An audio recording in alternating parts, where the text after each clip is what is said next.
कर्नाटक में सरकार बनाने के लिए जोड़तोड़ की कोशिशें तेज हो गई हैं। कांग्रेस के वरिष्ठ नेता गुलाम नबी आजाद ने बीजेपी पर बड़ा आरोप लगाया है।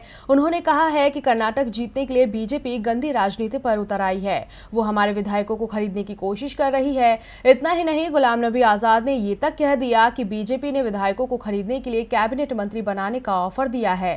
कर्नाटक में किसी भी पार्टी को बहुमत न देकर जनता ने तो अपना फैसला सुना दिया, लेकिन अब पार्टियां आपसी साठगांठ कर सरकार गठन की कोशिशों में जुटी हैं।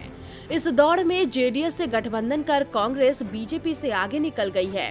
कांग्रेस 78 सीटों और जेडीएस 38 सीटों के साथ बड़े आराम से बहुमत के 112 के आंकड़े को पार कर रही है। अगर जेडीएस और कांग्रेस को सरकार बनाने का न्योता मिलता है तो वो 115 सीटों के साथ सरकार बना सकती है। कांग्रेस और जेडीएस के इसी साथ से बीजेपी में खलबली मच गई है। इसीलिए पार्टी ने राज्यपाल से मिलकर सरकार बनाने का दावा पेश कर दिया है। लेकिन सवाल ये है कि बीजेपी को केवल 104 सीटें मिली हैं और बहुमत के 112 के आंकड़े से वो 8 सीटें पीछे है। जेडीएस भी उसके साथ नहीं है। ऐसे में वो सरकार बनाएगी तो कैसे बनाएगी? क्या बीजेपी कांग्रेस के विधायकों को तोड़ेगी?